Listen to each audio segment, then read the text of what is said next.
guys, welcome back to Jess and Reads Romance. I'm Jessin, and today I'm going to be doing a mid-month wrap-up because it's been so long since I posted a video to YouTube. In case you did not know, I did fall ill at the beginning of August, which was absolutely kind of devastating. It just like laid me flat. It was the virus. It was not fun. It was pretty miserable, and it just kind of took me out of the running for a while. And I feel like I haven't been in front of the camera for a lot longer than it's actually been. So it's like I sat down in front of my camera. I was just like, how do I do this again? It's a weird feeling. And also the semester has started. I've started my nursing program, and so I just feel like I am just all over the place right now. But I thought the easiest way to get back on track was just to go over all the books that I've already read in August. I did pick a cutoff point because we're approaching the end. Since my time is short, I decided that I was just going to go over half the books that I've already read in August so that I can chat with you guys again, so I could tell you guys my thoughts. I read a lot of books that were circulating on Instagram. I don't know how, because the brain fog was really weird. I honestly, while I was reading the majority of the books that I'm about to talk about, I felt like I was just in a weird mood about books, but there was nothing else to do besides read. So I kept reading through my fever and everything. So this will be an interesting review video to update you guys on what I thought about just a lot. There's just a lot. Oh, I also wanted to mention I had so much fun catching up with the videos that everyone was making on YouTube after I posted my Have I Read It, Would I Read It? I love seeing all of the suggestions. I actually started writing down even more books from you guys' videos, so thank you so much. I'm so sorry. I was just like completely out of it whenever everybody was making the videos, and it was just a really fun time. And obviously I picked a lot of those books to read while I was sick. So the first book that I'm going to talk about is Roma King by Callie Hart. It was one of the books that was suggested. I was very interested in it because of the premise. So the heroine Zara is actually a 911 call operator, and she gets a call from a little boy. He's only 5 years old. His older brother isn't moving, and he said that there was a man that was there earlier, and so she's just kind of talking him through it. And it's heartbreaking to be in her point of view, knowing that she can't follow up with this little boy because she's instructing him on how to wait for the first responders and to let them in, to trust them whenever they come to help him out. And once the call's done, it's done, and this is her job. This is what she has to do. Later on, she finds out that this little boy is actually the son of like the local mobster, this Russian mob boss. They're in good standing with the community, but everybody knows that they're in the mob and that the little boy is missing. And so she is obviously like invested in this little boy's whereabouts. It's not like she can do anything about it. But then the payphone outside of her apartment starts ringing at like 2, 3 o'clock in the morning. One time she was out with a friend with some coworkers, and they were just all having drinks. They were going back home, and she was just like, why is that payphone ringing? That's so weird. And she finally answers the phone, and it's the actual recording of her conversation with that little boy. And she is just like, who is this? And she is now involved in this missing persons case, because obviously somebody wants her to be involved. And then we have our hero, Pasha. I think that I'm saying it correctly. Now, Pasha is a part of the Romney community, and he's supposed to be like the next king of their local community. But he doesn't want it. Something happened in his past. He and his mother have butted heads because his mother is one of those characters that she's very power hungry. She definitely expected to be like the puppet master, controlling her son and their caravan. And it's an interesting thing because there's kind of slightly, I would say, a paranormal element to this book that is a little bit confusing for the genre. Both Pasha and Zara are dreaming about each other. They see this person that they'd never met before, and they're like having sex in the dream. And so when Zara actually follows some clues down to this like underground fair with all the Romney people telling fortunes and everything like that, she runs into Pasha. They don't have a good first interaction. And also Pasha's mother tells her fortune, realizes that this girl Zara is going to complicate all of her plans. So that's kind of the setup of the story. The mother wants Pasha to come back, but doesn't want to relinquish power.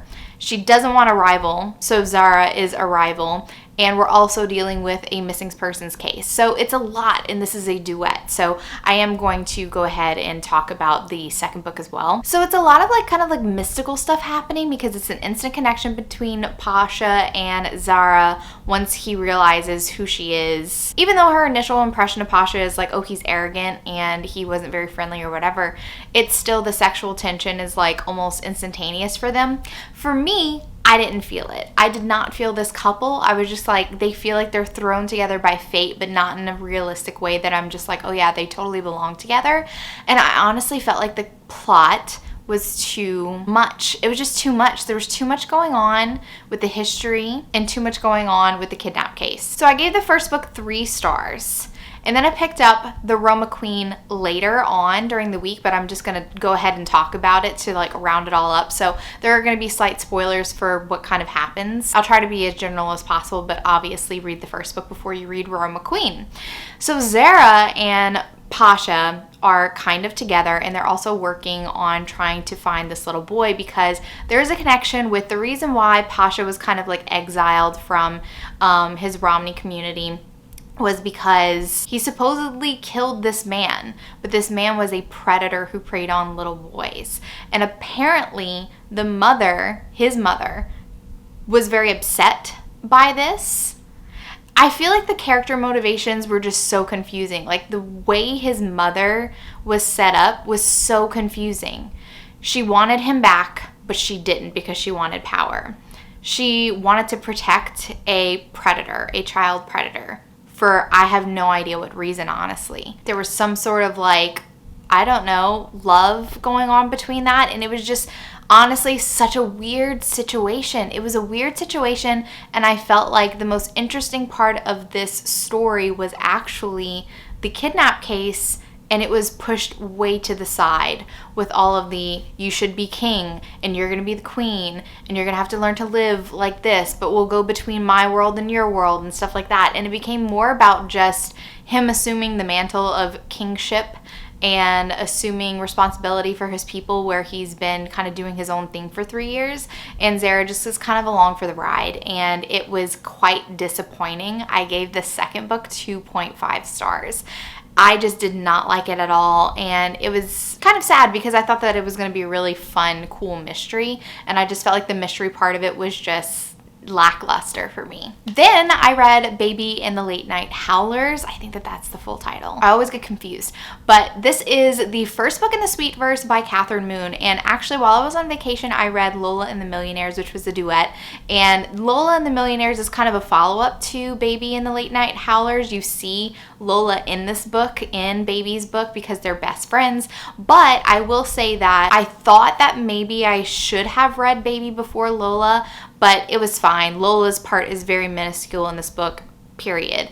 And also, while I was reading Lola and the Millionaires, I honestly had no idea that it was like, I should have known, but I didn't know that it was part of the Alpha and Omega universe. I was never a person that read the A&O fanfics and all that. I'd never read any of that stuff. I was never involved in that community. Not that I didn't want to be, it's just nobody that I knew was reading it, and I just kind of like had never been a part of it. So anyway, I was completely unaware that Sweetverse was Omegaverse. No idea. So all that was new for me while I was reading Lola and the Millionaires, and it was a lot easier for me to understand the actual world reading Baby in the Late Night Howlers. So Baby is a late bloomer. She just came into her Omega scent, and I love the setup where these girls are actually not meeting like the alphas. They're meeting like betas first, and they're actually falling for the betas first. So Seth is the first one that she meets at a bar, and she actually likes the scent of his alpha. And so when she goes to the Omega Center and she's going through all the scents, they actually have to pull out a book of people who their memberships have lapsed because they have not found an Omega that matched with their scent. And I love this juxtaposition of Omegas need to be taken care of, and you know, the richer you are, the better, because you're able to create an environment that makes them feel safe and loved and cherished.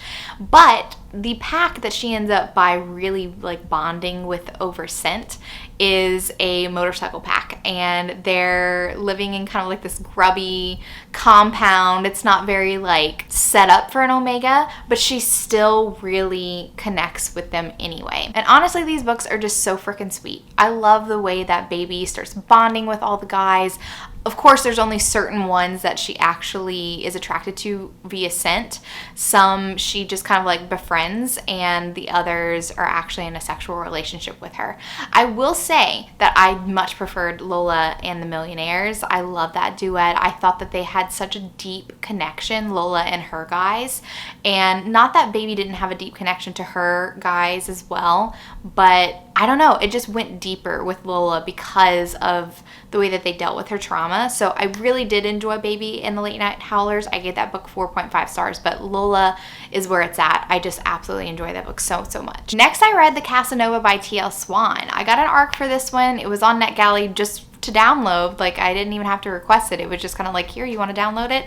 So I did. I downloaded that, and this was one of the books that I was anticipating for the month of August, because in case you guys didn't know, I really love The Takeover. The Takeover is my favorite book by T.L. Swan. It was just so freaking phenomenal. And unfortunately, the Casanova really didn't live up to my expectations, because it was set up that the younger brother, Elliot, who was very interested in art, and he kind of had this obsession with this artist, he wanted to meet her in person. And it was rumored that this artist was an old woman who was like a recluse and stuff, but he's so moved by her paintings that he wants to meet her. And in The Takeover, we're at an art event at the gallery, and he's looking at his favorite artist's paintings that are on display, and he sees this beautiful blonde woman, and she like kind of runs away. And so like I had expectations going into the Casanova. I'm just like, has to involve that girl, obviously. But no, when I picked up the Casanova, this is a romance, an office romance between it's not his secretary. I kind of blanked on what Kate's role is. She works in IT. It's a weird situation. I'll explain in a minute. But so Kate works in this office, and her and Elliot have always butted heads. They don't get along. But it's never really explained why they don't get along. It's just kind of like, we have differing personalities and we just are mean to each other.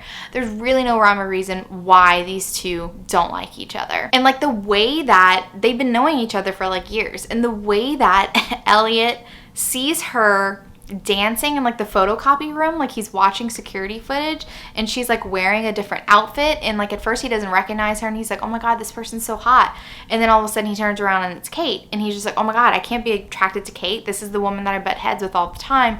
It just, nothing felt compelling about their situation. Nothing felt compelling about their romance, because she was just, I felt like Kate was a frustrating character. She was just annoying a little bit. It really did not bond with Kate at all. And then the way that Elliot was talking to her was high-handed and everything, and I was just kind of like, guys, you gotta communicate. Like, y'all are both being stubborn for no reason. It just felt like manufactured conflict. And then there's the twist, which I am going to talk about spoilers, because I'm very disappointed in the way that this book went.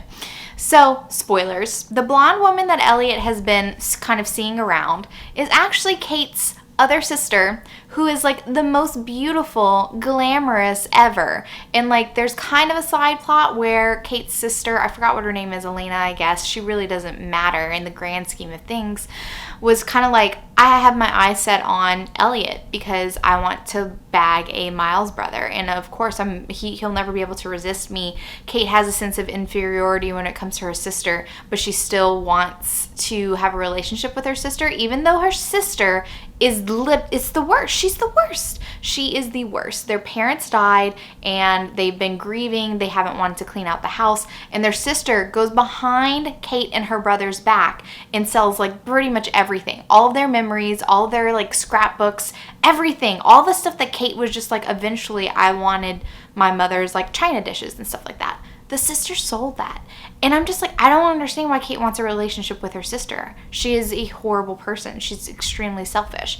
And when it comes to the plot twist that the blonde woman is Kate's sister, Apparently, Kate is artistic. It is never referenced once in this book that Kate is in any way artistically inclined. She deals in IT and she deals in an office. She never once thinks about anything creatively. She never thinks about painting. She never thinks about drawing or anything. And it's kind of explained away at the end because she thought that her paintings were just kind of like doodles and scribbles, which I understand. I'm not an artist at all, but I understand somebody who would believe that, oh, well, this is not good. Like, you know, major artists are. I'm just dabbling, I'm just doodling. The fact that her sister sold her paintings for millions of dollars contradicts the fact that Kate thinks that she's not a good artist. You know what I'm saying? Her paintings sold for millions of dollars. They're featured in prominent galleries. And Kate's just kind of like, oh, those are doodles. And she like never felt the need to pick up paint again after moving out of the house. Like whenever she was younger. And I'm like, how many paintings did you do whenever you were younger? Was it like a warehouse of paintings that your sister just literally became a millionaire off of? Okay, so that's like the twist that happens, and what makes it really kind of just annoying the way that this played out. I understood why it happened this way. I thought that the whole story could have benefited from being a little bit tighter with the direction. So of course Kate and Elliot start up a sexual relationship eventually because the sexual tension's like too much and they have to sleep together, be like, oh, this is like friends with benefits kind of thing, like we'll just not tell anybody. But you can see how Elliot is actually falling for Kate, and like I was kind of starting to warm up to them as a couple, especially whenever he took her back to New York and she met like the family and stuff like that. I was like really warming up to them as a couple. And then he finds out that his mystery artist is a young beautiful woman and it's the blonde one, and he was just like, well, I gotta go meet her just in case because maybe that's my soulmate, even though I just realized that I'm in love with Kate. And like to an extent I understand that he would always wonder, but there was also this side plot. Like I said, this book is so complicated and it did not need to be this complicated, where Kate and Elliot are both on this dating site under assumed names and they're being ridiculous and they're communicating with each other. And Kate knows that she's communicating with Elliot eventually and is kind of shocked when Elliot, as his online dating persona, basically says like, you know, I'm in love with Kate, but I also need to go find out if the artist is my soulmate. I'll always wonder. So basically his excuse is like, I technically asked permission because apparently Elliot knew the whole time that Kate was Kate and wasn't Pinky LaRue or whatever her name was. So Elliot's just kind of like, but I asked you permission and you gave me permission to go. And she was just being the bigger person. She was like, well, obviously if he's feeling this pull toward this other woman, what am I going to say? Like, no, don't go. So it was just a complicated situation. I was extremely disappointed in the Casanova. Like, so disappointed. I gave this book 3 stars. I was just not happy with the way that it went at all. I lie. I think I gave it like 3.25 stars, so 3.5. But anyway, I'm just going to rate it a 3 because it did not play out in a satisfactory way. I didn't feel the same feelings that I felt for The Takeover. And I'm starting to think that maybe The Takeover is just kind of like a one-off T.L. Swan book that I really love, and the rest of hers just don't quite work with me. The next book I read was A Bad Day for Sunshine by Dorinda Jones. This is the first book in her Sunshine Vikram series, and this was a reread for me because I needed a refresher before I read A Good Day for Chardonnay. I really love the setup of this book, and it was definitely a 5-star read for me again. I love Sunshine's character. Dorinda Jones writes very quirky people, and she always has deaf representation in her books as well because her son is deaf. Not only is Sunshine a main character, but her daughter Ari is also, Aurora, is also a main character as well. And they both kind of, she's the sheriff, Sunshine is the sheriff, and Ari kind of does her own detective work as well in the high school. And they both have romances. Sunshine has kind of like a second chance romance with this guy named Levi. His family is like kind of like hillbilly mafia, and he owns a distillery and stuff like that. And there's some complicated relationships with his family and a complicated past between Sunshine and Levi that is slowly unfolding throughout the series. And then we have Ari, and Ari is attracted to this guy named Cruz, and Cruz's father is deaf, and so they kind of bond because they're both taking ASL in high school, even though Cruz obviously is very fluent in ASL. Ari wants to be fluent in ASL. There's also a big mystery where Sunshine was kidnapped when she was 17 and she disappeared for 5 days. And then she suddenly showed up at a hospital. So there's a mystery with that, and it's ongoing. Like I said, I love this book. It was 5 stars. I really did enjoy. And so when I picked up A Good Day for Chardonnay, I definitely had expectations about certain revelations coming to light. And I feel like I didn't enjoy it as well because Sunshine is a little slow to realize certain things about the mystery of her kidnapping and Ari's parentage. Because obviously she did not know who kidnapped her, and she was keeping a secret from her daughter who her father was, well, that she was a product of her kidnapping. And I knew by the end of A Bad Day for Sunshine what the lay of the land. I figured out what happened with her abduction. I figured out what happened, who rescued her, who brought her to the hospital. I figured all that out, and it seems like the only character who is having trouble piecing things together is actually Sunshine. And the mystery in this book was definitely not as compelling as the first mystery, as A Bad Day for Sunshine. So unfortunately, it wasn't as great. I still think that Ari, her daughter, is kind of the more compelling character because she's a little bit smarter. And it's kind of a little bit sweeter to read about Ari and Cruz because it's like young love. And they're a little bit more open with their feelings. Sunshine is playing a little bit hard to get with Levi. And Levi has the patience of a saint. Levi has the patience of a saint. So 4 stars for this one. I'm not sure where it's going. I'm not sure where the series is going. It definitely doesn't have like that paranormal urgency that the Charlie Davidson series had, the uncovering of Charlie's powers. She's a Grim Reaper, but like what else can she do? Sunshine is just a normal sheriff in a normal town that is within the Charlie Davidson universe because there is a connection with like a bartender. But anyway, next I read The Bad Guy by Celia Aaron. This was another book that was suggested to me for that video, and I was like, it's a captor-captive situation. This was like extreme captor-captive. Like the hero Sebastian sees Camille, this woman, and she's actually dating somebody else. And he is pretty powerful. He has lots of money. He's like one of the billionaires, and her current boyfriend actually kind of works in his company, and that's how they end up by meeting, running into each other. And he just knows right away that he wants Camille, and he sets it up to where he actually like kidnaps her because she's very interested in going to like the Amazon for research and stuff like that, and he kind of poses as this group that's like, yeah, come over, fly over, and nope, you're gonna be kidnapped and forced to be in his mansion. And is basically, that's the whole plot of the book. The whole plot of the book is Sebastian being obsessed with Camille, trying to convince her that they belong together, and she's trying to escape. And then, of course, Stockholm Syndrome, and then she starts falling for him and stuff like that. So it was a fine book. It wasn't the greatest. I gave this book 4 stars. It was okay. It was nothing memorable. Next, I read Forgivable Sins by Adelaide Forrest. This is the second book in her Belandi crime syndicate family. I don't know why I struggle with that last name, but I do. So this is a mafia romance and kind of a second chance romance because the hero Lino always knew that he wanted to be with the heroine Samara. Now, the problem is Lino is part of the Italian mafia. It's expected for him to marry like a good Italian, girl from a good Italian family. And Samara is actually the daughter of like the housekeeper, the help. And Lino is actually best friends with Samara's brother. So there is a conflict when they're younger that basically his dad says like, you can't talk to Samara anymore, and so he pushes her away. So it's been years since they've actually like had contact with each other, and then whenever they run into each other again, Lino's basically just like, I'm gonna take care of Samara. Samara was in a bad relationship and her husband was basically a piece of shit.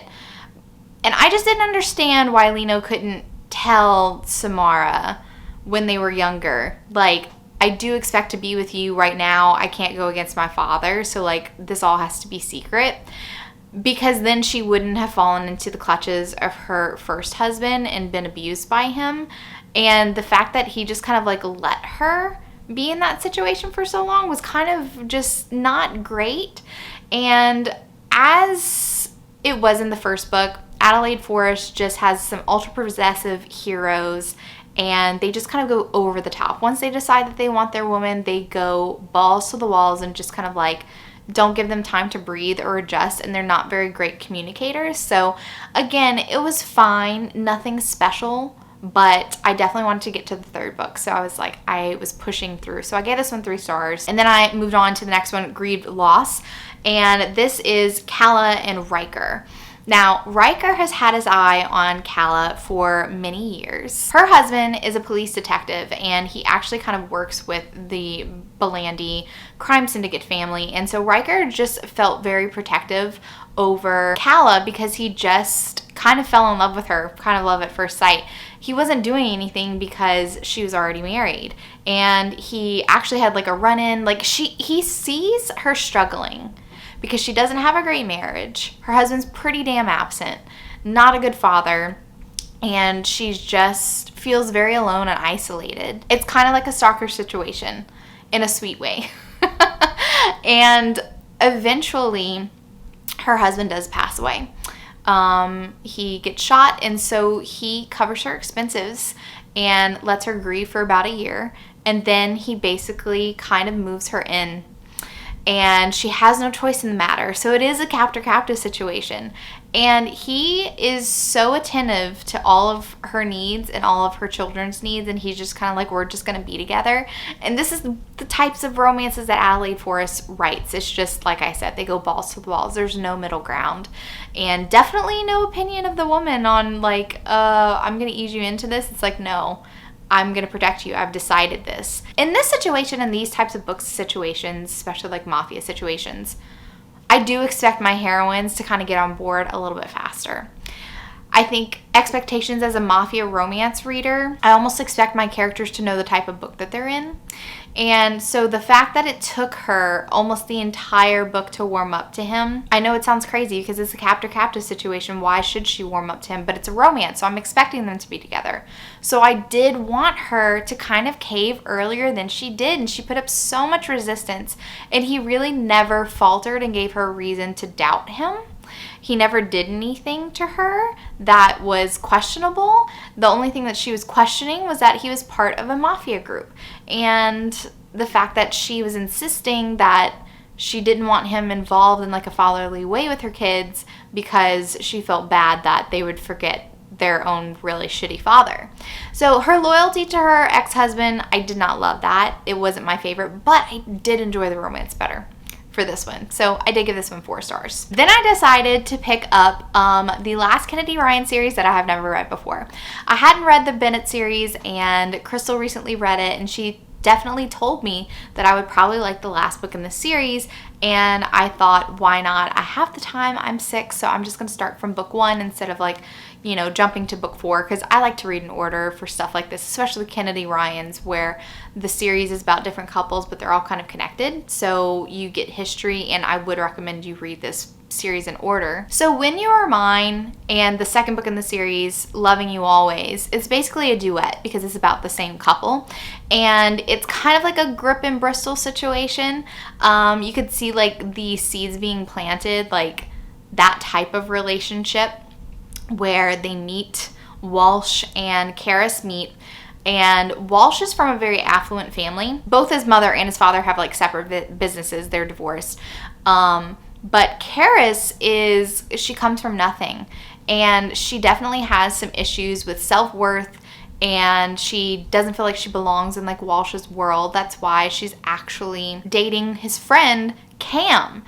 And even though she and Walsh seem to have this cosmic connection, she is dating Cam at the time. Walsh obviously doesn't want to betray his friend Cam, but it's just the decisions that these characters decide to make, especially on Karis's part. She's trying to be the better person. She's trying to be the good person, but the decisions that she's making has a lot to do with how she sees herself as unworthy, and it creates a lot of drama and issues that I didn't love. And I kind of didn't love the excuses that she was making for Cam, because I just felt like she was a little bit dense when it comes to Cam's intentions. It frustrated me because I did feel that connection between Walsh and Karis. I'm just like, you guys are perfect for each other, and I know it's a Kennedy Ryan book. I know you're trying to rip out my heart. So I did give the first book 4 stars. The way that it wrapped up in the second book, I was more frustrated with Karis because obviously someone's got to get hurt. She was with Cam.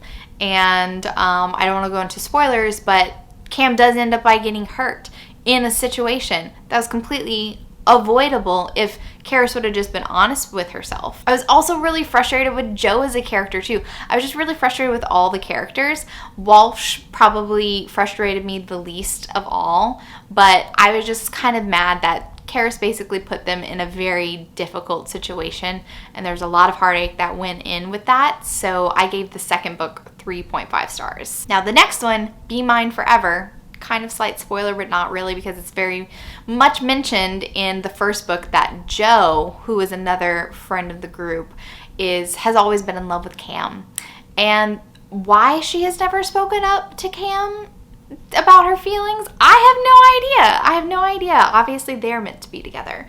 So Joe is kind of like the very career-driven professional woman, and Cam is this budding artist. He, after his heartbreak with Karis, has been painting in Paris and stuff like that, and his art has been featured in lots of like music videos and stuff like that, and just a lot of different things. His and Walsh's relationship, they're trying to like repair that, and also with Karis, they're trying to get back on being friends again, because he knows that he also did wrong. There are some things that happened in the first two books that Cam did, which I was kind of like, ooh, that is some shit. That is some shit, Cam. I don't know about you. I did feel for him because he went through such bad childhood trauma.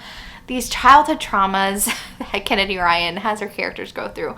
It reminded me a lot of Lotus from her Hoop series, and my heart definitely broke for Cam, but also I felt very frustrated with Cam and Joe as characters. They just held so many pieces of themselves from each other for the longest time, so I didn't quite enjoy this book as much as Karis and Walsh's, but I still gave it 4 stars. Overall, I like Karis and Walsh as a couple more than I like Cam and Joe. But then we come to the final book in the series, Until I'm Yours, and oh my god, I had no idea that I was going to love this book the most. The heroine of this book is named Sophie, and we meet Sophie in the first book, and she is basically the kind of like other woman that's after Walsh. She is the socialite. She is part of his world, and she is the person who intimidates Karis in the first book, and she kind of is part of the conflict in the first and the second book for Karis and Walsh. The fact that I love Sophie's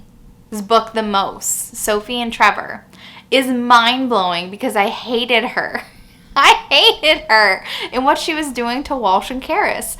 Oh my god, this book is so freaking good. Sophie is very beautiful, and she's kind of like the face of the Walsh and the Bennett, I think it's the Walsh Foundation. And she struggles with being taken seriously because she's so beautiful and she's so like, you know, sexual and stuff like that. So everyone underestimates her, even though she has a drive to do more, to be involved, to do good things. And I love the way that Trevor comes into this situation. And Trevor is just this guy who has he's a self-made man. And his patience with Sophie, as she figures herself out, as she starts to trust herself, it was beautiful. This romance is absolutely beautiful. I gave this book 5 stars. You just have to read it because it's just almost unexplainable. I love their connection. I really felt it deep in my soul, and I was just like, this is Kennedy Ryan that I know. This is the Kennedy Ryan that I know. You could tell. You could tell that she's like finding her footing with this book, and it just blew me away. Then I read Home and Away by Samantha Whalen. This is a hockey romance, romance, and it was recommended to me for my video. Something to know about me is I don't know what it is about hockey romance. I think I'm always chasing that feeling of Him by Serena Bowen. That's one of my favorite romances of all time, favorite friends or lovers romance of all time, second chance romance. It's just everything about Him works for me, and I'm always kind of chasing that. I love hockey as a sport. We really don't have that down in Louisiana. I just find it fascinating, the brutality of it. It excites me. So I'm always down for a hockey romance. And this particular hockey romance was so freaking sweet. It just was so it was adorable. It was adorable. It was cute. Kind of starts off as a little bit enemies to lovers, but it doesn't linger there too much because it didn't need to, and I really like that because sometimes I will get frustrated with enemies to lovers if there's not a reason why these two characters should hate each other. So we have Callum, who is a hockey player, and then we have Rupert, who is like on the administrative side of things, and they're kind of butting heads. There's like a lot of stuff going on, the rink's being renovated and stuff like that. There's trades to be made, and they kind of butt heads in that situation. But what I really love is there's a side plot with Rupert. Rupert has this younger brother. His father had like a midlife crisis when he was much older and had a kid with a very young woman. And so Rupert, this grown adult, has a little brother, and he's trying to get custody of him. Rupert really hasn't been around a lot of kids, and when he gets his little brother, and he basically becomes the father figure for his little brother, is not like automatically super paternal. And it's not that he doesn't want to be, it's just that he doesn't really know what to do. Some people just like see a kid and they are like, I absolutely know how to entertain one, and I know what they need, I know how to talk to them at their level. And that's where Callum comes in. So I love how the catalyst for Callum and Rupert to be together is this little boy. Callum just automatically has a response to this little boy, wants to help Rupert, and it's kind of forced proximity because they kind of hang out together all the time, and they become their own family unit before Callum and Rupert even start anything sexual. And I kind of really love it. It was just, I don't know why it worked for me. I thought it was really beautiful. I know that this isn't technically part of a series, but there is a world because Callum has a sibling, and I believe that they had a book previous to this, and there might be a menage situation in another book. So anyway, I gave this book a 4.5 stars. I thought that it was adorable, and it was exactly what I needed. Then I read Burn It Down by J. Wolfe, and this book is it's part of a bully series. I find that the relationship between Gabe and Penelope, though, it wasn't as compelling. The first book in the series was definitely a bully situation. The second book in the series was a lot darker, very much a bully situation. But like Gabe and Penelope, they kind of had a thing in the past, and Gabe pushed her away, and then suddenly he shows an interest in her again, and they just kind of gradually fall in love. I didn't find the plot as compelling as the other two. I thought that there was so much more going on in the first and the second one. The first one, Start a Fire, is by far my favorite. This one was fine. It just didn't, I don't know, it didn't give me the bully element that I wanted. It didn't like push any buttons. It didn't like try to toe a line or any. I really just felt like it was just kind of like a run-of-the-mill high school book, which I didn't really want. So I gave this book 4 stars. All right, finally we're getting to some books that were circulating around everywhere, and everyone was reading them, and the only reason why I knew about them was because of Jen. She was keeping me updated, and she was like, have you read the Milking Farm book? And I'm like, what is this? I'm like in a fever haze. I'm like, what is this? So I read Morning Glory Milking Farm by C.M. Nacosta. And it is a monster romance. It is a monster romance that is very much, it's a little bit bonkers. It's a little bit bonkers because it like, I was talking to Crystal about it too, and it was just, nothing was wrong with the book, okay? But it didn't do anything for me either. You know what I'm saying? So I gave this book 3 stars because I just felt like there could have been more to it. Or I guess I wanted to move on from the actual milking farm once the characters actually met, because the heroine Violet, she has a degree and she can't find a job in her degree. And so she just kind of like takes any opportunity that she can because she wants to stay in the city. And the city that she's living in has a bunch of different kinds of creatures. So there's minotaurs, there's vampires, and all that jazz. And I think that there's like human-only communities somewhere. But like she wants to be in this mix, so she wants to stay here. So she ends up by taking this job at this milking farm because apparently the minotaur semen is a high commodity, and yeah, someone needs to milk them.